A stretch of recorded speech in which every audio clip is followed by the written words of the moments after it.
Leadership का मतलब सिर्फ कमांड देना नहीं होता। कभी कभी उसका मतलब होता है साइलेंस में सोचना और स्टॉर्म के बीच भी स्टेबल रहना। आज के टिप्सी टॉक्स में हम मिल रहे हैं एक ऐसी शख्सियत से जो चॉपर्स उड़ा चुका है, डॉक्ट्रीन्स लिख चुका है और अब दुनिया को सिखा रहा है कि सेफ रहने का मतलब क्या होता है, not just at sea but in the mindset also. Please welcome captain Sarabjit Singh Parmar, retired, a strategic sailor, a maritime mind, and above all, a grounded soul.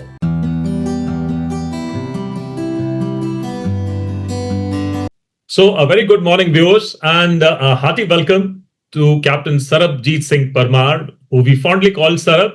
Sarab, incidentally, guys, is my coursemate, my squadron type from NDA, and I'll just give you a brief rundown on this man's achievement so far. While in service, he was a SeaKing pilot who commanded 2 ships and a frontline anti-submarine and anti-shipping helicopter squadron.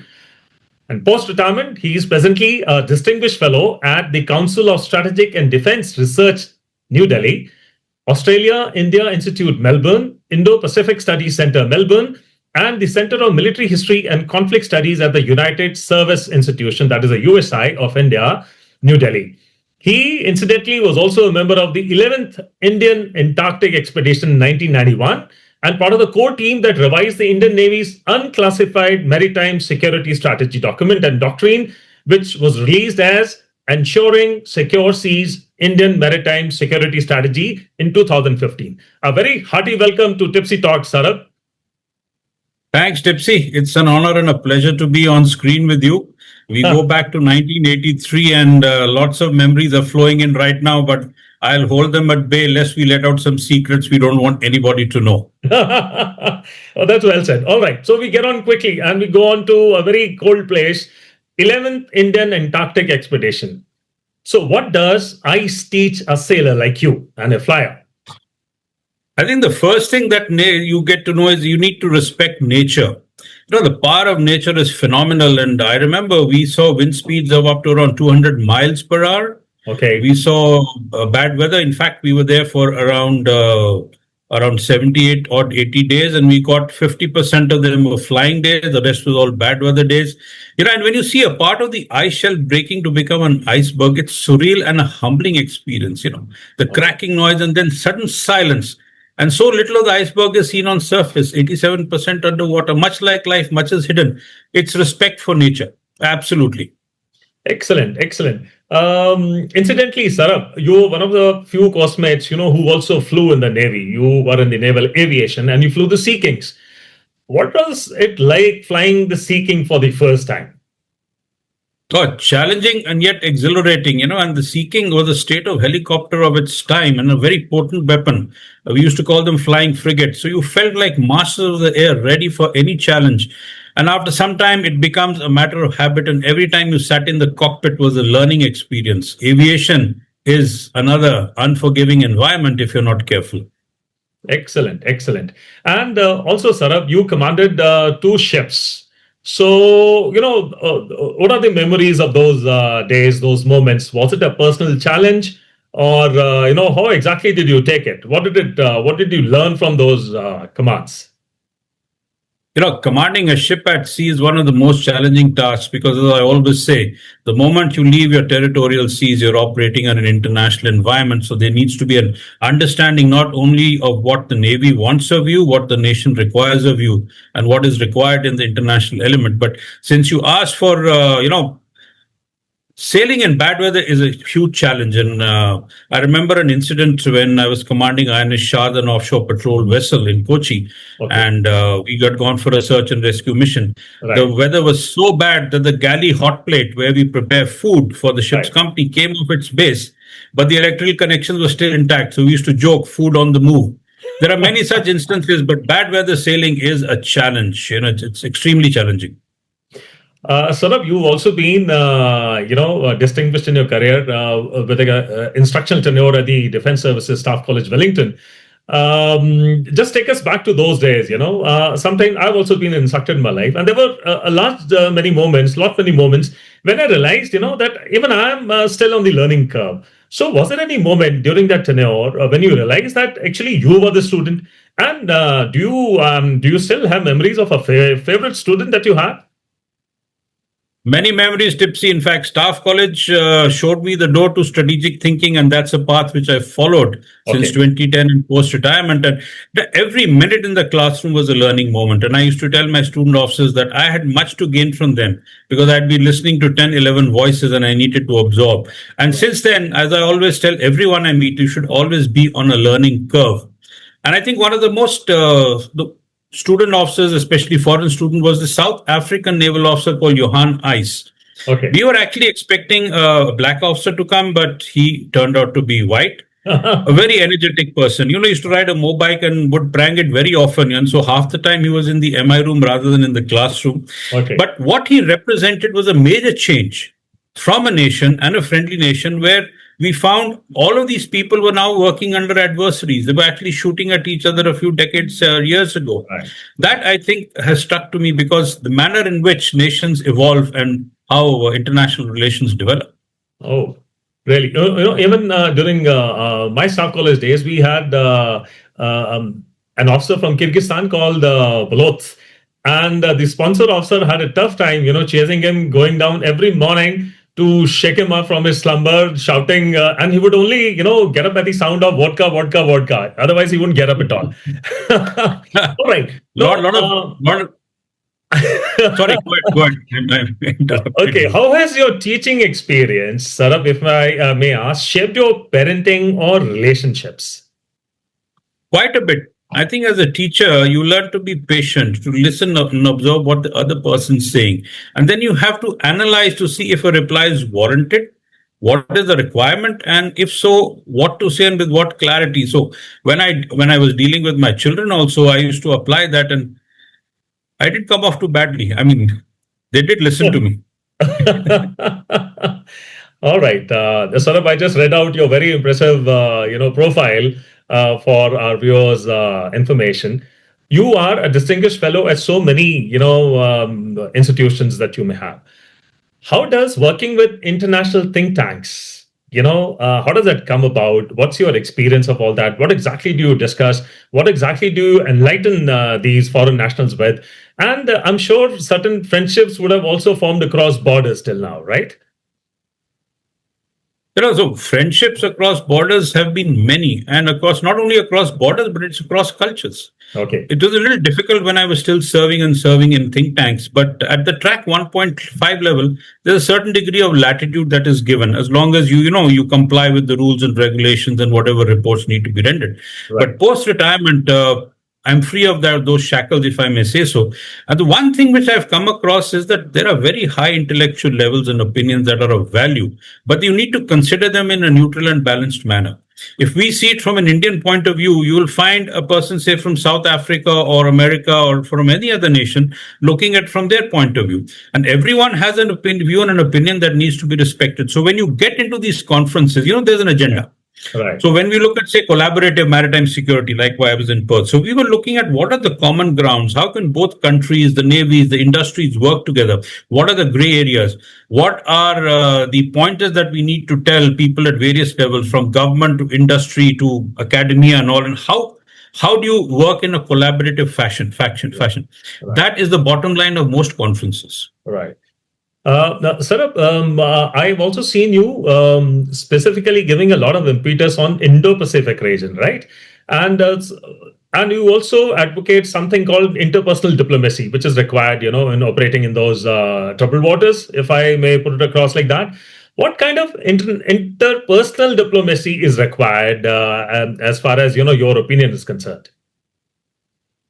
So first, again, as I said, it's just patience. You need to give the other person the space to express themselves. You need to absorb the reason for it. You can always agree to disagree, which happens many a time. And I share this with a lot of my American friends when we get it into a sort of a animated discussion on where India stands. And I often tell them, tongue in cheek, that if the Canadians were like the Chinese and the Mexican like the Pakistanis, you would not have been a global player. So that's something, is that there are differences, but you need to respect them. And when you do that, you realize that there are more thought processes that come out and you look for binders rather than, walls, which is important. All right. Tell us something about this track 1.5 and track 2 meetings. I was only aware of a track 2 diplomacy. So is it something like that? And since you said that you connect across borders, across cultures. So was there any cultural moment that specifically stuck in your mind and it is still there, giving you a very beautiful memory? There are many actually tips. When what I've realized that there are commonalities between nation and cultures, even if they are geographically distant, which Okay. means that in the ancient days, the nations were connected. And one example is diaspora. Okay. So diaspora can bind nations and also distance them. Right. And when you look at the Indian diaspora, and I was recently in the island of La Reunion, which is a French territory in the Indian Ocean, Okay. south of Mauritius.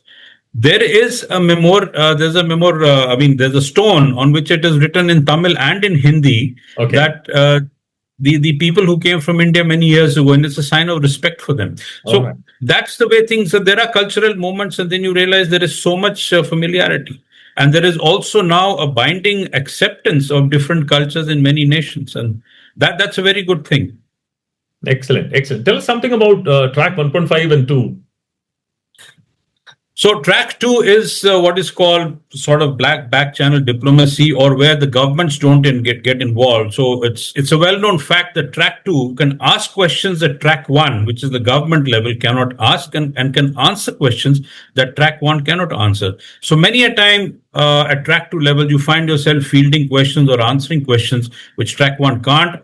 Either you had a conversation back home and you come there, or you give your ideas and then it flows back up to track one, giving some more ideas. Track 1.5 is a combination. All So right. again, you'll find that in track 1.5, you get the official government view, whatever is supposed to be given. And then track two sort of combines in and gives those inputs again of answers and questions. So it's a very fine mix. All And right. track 1.5 meetings can be very, very, beneficial. Okay, okay. I think we got a fair idea of what 1.5, and 2 means. One is absolutely government, 2 is absolutely non-government, 1.5 is a hybrid. All right, Is a hybrid. hybrid, right. Let's discuss certain quarters which are close to your heart, your family. For the viewers, Dr. Priya Parmar, his better half, is the Director of Operations, Indian Cancer Society at New Delhi office. His son, Abhiraj Singh Parmar, is working in sales and analytics in Bloomberg, Mumbai, and daughter Anvita is an associate at Youth Leaders and Active Citizenship, that is YLAC, New Delhi. All right, we come on to your better half first. What is the role of Dr. Priya Parmar in anchoring your journey? You just said it. She's the anchor. And especially in bad weather times and many storms, I think she has a voice of wisdom, which often flows through the noise and the chaos of the storm. Actually, I think I need to listen to her more often, but don't tell her I said so. She's going to see the link in any case. And actually, she provides centrality and stability to my roaming soul. So whenever I go abroad, it's a lot of encouragement I get. She's been with me once only abroad. She has her own job to do, so far and few in between. And she's been there omnipresent, even when I'm abroad and far away. Of course, the shopping list accompanies that wisdom also. You know. All right, give us one tip, Sarab. How does one balance personal life with global strategy? There are different ends of the spectrum, Tipsy. If I try to apply strategy in my family life, I'm going to get battered and bruised. And of course, I live with two Leos, my wife and my daughter. So I do run silent, run deep, that don't be seen or heard too much at home. Strategies flow from doctrines and theory with some surprises in between. And so therefore, there is a sort of a method in the madness.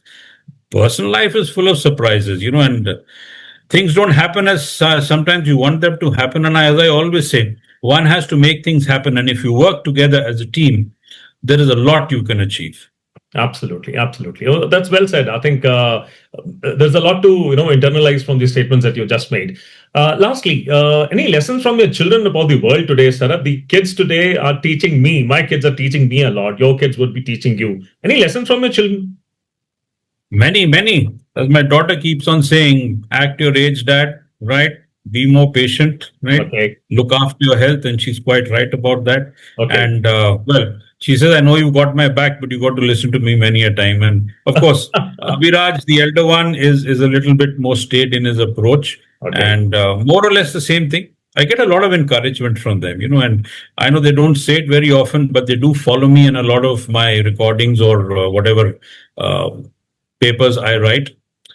It's a good thing, it actually, bucks up your spirit at many times and makes you want to better yourself. Excellent. Excellent. Sarab, it was very interesting, getting your views over the last 20 odd minutes. Now we get on to a very exciting round, right? You are a flyboy. These are certain SAMs, surface to air missiles, just chasing your SeaKings. You got to duck and you got to fire back at me in 10 missile options, right? The first one coming your way. What do you prefer, seas or skies? I prefer the hills, Tipsy. Maybe surprising, but I do. That's an absolutely unexpected answer. I'm stumped. All right. The next one. Best meal aboard a ship. Your Definitely ship that you biryani. commanded. Definitely biryani with beer. From that hot galley that you mentioned? Of course, food on the move. I think the Navy makes the best biryani. All right. One book that everyone must read, in your opinion. Jonathan Livingston's Seagull by Richard Bach. There are a lot of lessons. It's a thin book, easy to read, but every time I read it, I learn a new lesson. Excellent. Excellent. Who keeps you intellectually honest, Sava? The fact that I know so little of anything, and whenever I meet anybody, no matter the age or no matter the qualification or the experience in the field, I always learn something new. As I said earlier, always be on a learning curve. All right. You are a man who's delving into global strategy. What is the most unstrategic thing that you ever done in your life? Once, and I've learned my lesson, I raised my hand without framing the right question. All right. You've been on the civil street, since 23. And what is the civilian habit that you struggled to adopt so far? Casual dressing. I still don't know what it means. You're a man who's always been on the move, while being in uniform and outside of it, more outside of it. Which is your favorite foreign port? Tipsy, you'll be surprised. In the Navy, I visited only 3 foreign ports. Most of my travels have been in the strategic circuit, Okay. but my best foreign port, for that matter, definitely Perth. Perth. All right. All right. A law that you would rewrite. I'm still searching for it. I'll let you know when I get a handle on it. You don't want to disclose, you don't want to let your cards out too soon. All right. We agree with that. All right. Your comfort food at sea. Khichdi. Okay. Biryani and khichdi. I think. Okay. That is the best. This is comfort food. No, I think you, like a good commander, you're also keeping in mind the comfort of your cooks. Absolutely. All right. Lastly, one thing about yourself people often get wrong. The fact that I am a pushover and I don't speak much, but when I speak, I think I make sense because people listen. So it was extremely, energizing and exhilarating speaking to you for the last about 20 odd minutes. We've done it pretty fast now. And, flyers are always on the go, right? So you don't waste much time and looking around and, just zoom ahead to your target. You have come across as a very knowledgeable and erudite gentleman, Sarab. And I'm really very happy that our audience has now got a chance to, listen to you, to meet you, and understand what exactly, are you undertaking these days post-retirement. If there was one strong message that you would like to leave behind for the audience now, what would that be, Sarab? One is that, and it's something that I learned during my basic flying days, that there are 2 occasions that will come, and it's a lesson from my flying instructor, when you must stop doing what you're doing and take a step back. One is when you think you have all the answers, and second is when you have no questions left to ask. Neither of them can be ever met. I, along with the viewers here, wish you all the best in the coming years. May your success, may your knowledge go from port to port, not even Perth, many other ports around the world. And may you grow from strength to strength in the coming years. And may you keep appearing on these shows coming up with your pearls of wisdom, so that the audience can also gain and imbibe the gems that you give to us. Thank you so very much, Sarab, on being on the show. It was a real pleasure to have you aboard. Thanks, Tipsy. It has been an honor. Thanks a lot. Thank you very much. आज के इस conversation से मुझे 3 मुख्य takeaways नजर आते हैं. Number 1, leadership सिर्फ कमांड देने का काम नहीं है. कभी कभी साइलेंस और सोच भी स्ट्रेटजी बन जाती है. नंबर 2, एक मेंटर वही होता है जो खुद भी सीखने के लिए रेडी हो. हर क्लासरूम में दोनों तरफ से लर्निंग होती है. नंबर 3, जिंदगी में क्लियर डायरेक्शन पाना, चाहे समुंदर हो या रिलेशनशिप्स, सिर्फ प्लानिंग से नहीं, क्लैरिटी और पेशेंस से बनती. सीकिंग उड़ाना हो या स्ट्रेटजी बनाना, कैप्टन सरबजीत सिंह परमार ने हमें यह दिखाया कि असली लीडरशिप सिर्फ डिसीजंस का गेम नहीं है. वो एक डीपर अंडरस्टैंडिंग का प्रोसेस है. चाहे वो दुश्मन हो या दोस्त, डॉक्टरीन हो या दिल. उनकी जर्नी ने यह याद दिलाया कि यूनिफॉर्म के पीछे भी एक इंसान होता है जो सीखता रहता है, सिखाता रहता है और इवॉल्व करता रहता है. Thank you, sir, for bringing clarity, calm, and a little bit of the ocean into our studios today. ये थी Tipsy Talks, जहां हर कॉन्वर्सेशन छोड़ जाता है एक नया perspective. Till next Monday, stay connected, stay calm, and थोड़ा सा tipsy. जय हिंद.